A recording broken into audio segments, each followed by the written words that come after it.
about Brexit, you know? Brexit? Yeah. Yeah, well, I've got no problem with it. I voted to leave. Oh, okay. What's the... For what reason? Yeah. Yeah, reason being was mainly I'm 56, Yeah. and I didn't really buy into the arguments from the state campaigners Yeah. regarding the worries about the economy and Yeah. safety, and with the regards to the immigration and things like that. That never did anything for me. I think controlled immigration is better than uncontrolled immigration. Yeah. But you think that the way that they are doing this control is right or no? Well, I think we need to get back to a system whereby people coming into the country, and I'm not against anybody coming into the country, but it's people that we need. Doctors, nurses. Yeah. Professional people. Yeah. I don't really see that. People working in the hotel receptions, washing your cars and things like that. That's not going to improve the economy by that much. But we do need to get back to some kind of level of control. Yeah. And when you know that here England is probably one. There is no, for example,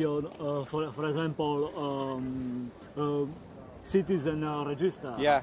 Yeah. So that's how could be the country control the immigration if there are no population register.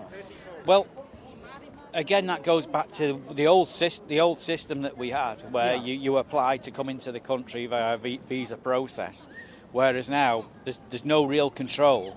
And I think it's common knowledge now that under the Labour government, they didn't expect as many people coming into the country as came into the country, and they were overwhelmed by it. Yeah. So it probably does show really that it should have probably been scrutinised in greater detail and a bit more control. Yeah. So you think that the main problem is about the migration? Well, no. I'm a lot of people that voted to leave the EEC. It's not really about immigration. I just think we need. I've got no major concerns about the United Kingdom running its own economy and having a successful economy. I know maybe there are going to be some hits and some pitfalls and some crises that we've got to work through. But overall, over the next 2 or 3 or 5 years, I can see us coming through all that.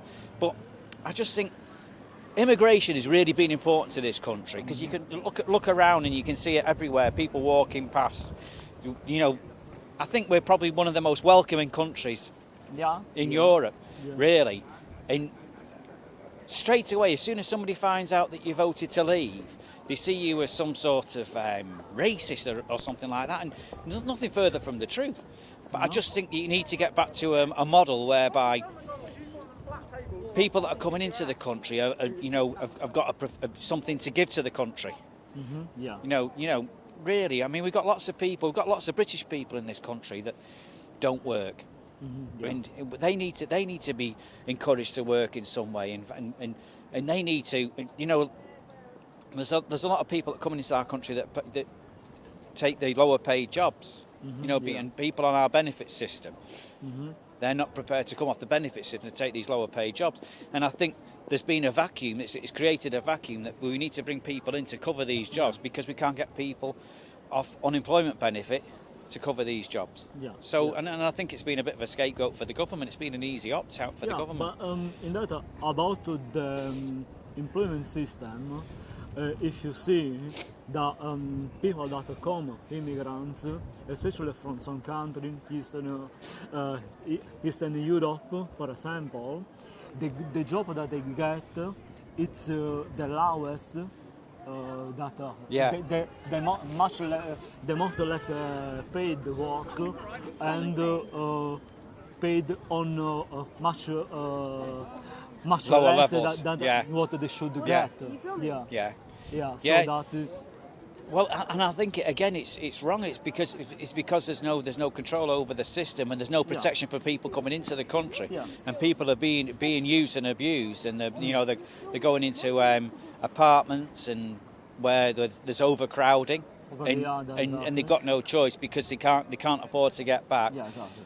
So you know, it works both ways really. I think we need to get back to a system whereby, you know, everybody gets looked after. What I'm wondering, it's about, you remember a long time ago that Britain get into the European Union, Yeah. how many years ago? Yeah, well, when we first joined the European... Do you see the difference also that there was a change on the market system? Or no? Well, because I'm old enough to remember when we first went into the EEC, and it was all about an agreement for, you know, import-export, and, you know, to make that a much smoother process. And then over the years, it just mushroomed into what it has become now. Yeah. And I think if the UK do successfully get out of this, then I think other European countries, other countries still within the EEC, are probably going to be looking at maybe leaving it themselves, because in Italy and in France, and especially in Greece. Greece, I don't know really, but in Italy...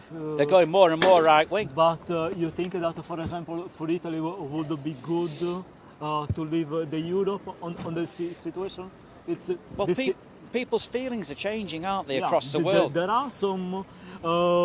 maybe if instead of leaving the Euro, because actually it's getting a kind of a sort of boomerang, a sort of if that influence on several countries that they won't leave, maybe there was a way to find a way to change the control. Because the Germany, no, it's the most that influence on the European Union.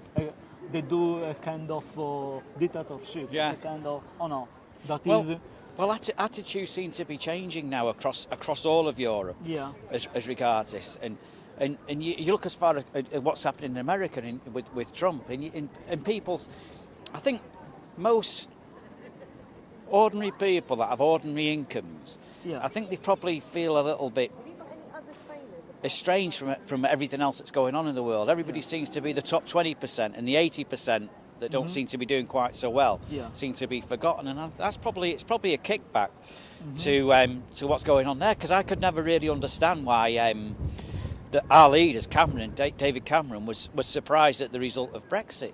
Because when I was listening to... You think that Cameron was really for or really against Brexit, or was maybe for? Well, he wanted to stay, but it did surprise me that all the way through, he thought that there was no concern. He wasn't concerned, and he thought that we were going to stay within Europe. But when most people, you talk to most people in the council estates and things like that, and they're really struggling because there's a shortage of housing, and there's, you know, things that not affect, you know, multi-millionaires that they probably don't realise about, they don't see.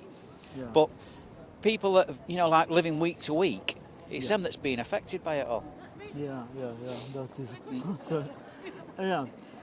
So what do you think about, for example, now on traveling and people that travel for work? I mean, Britons that they go to Europe. Well, I'm sure there's got to be some sort of conciliation. This at the moment in this country, there's lots of there's people on both sides, and they're going to extreme opinions. Yeah. But somewhere in the middle, there's got to be some rationale. And at the end of the day, we've all got to work together, and we're all going to prosper off each other. So there's going to be some kind of level of agreement. I'm not saying it's going to be like it was where it was a single market economy for us. We're not going to benefit in that way. No. Yeah, but on the single market, you think, on Parliament they were asking to the European Union to keep on the single market. You think that was always impossible. That was never going to be on the cards, because as soon as we voted to leave, There's nowhere in the world we could be part of the single economy, because why would we expect it? It would be unfair to expect it. London has lost the position for the single market and us for the trade center. So, what do you think? Well, as I understand, it's from the service economy base that we offer in London for the financial sector. I don't think, from what I understand, that's not going to change that much anyway. Really. There are some many banks that they are already planning in. Is that not due to rationalisation anyway? And maybe it's an easy argument to say it's because of Brexit rather than making losing probably customers in the UK because they're leaving to go to operate in Spain or operate in France. The problem is about the jobs, because there are immigrants they cannot work anymore here in England. Then many companies they have the majority of employers. They are immigrants. I do wonder whether there's a lot of mealy mouth stuff going on about that because I think that probably those decisions were made a year or two earlier. Yeah. And that's what. But I've got to go now because I'm off to the football. Yeah.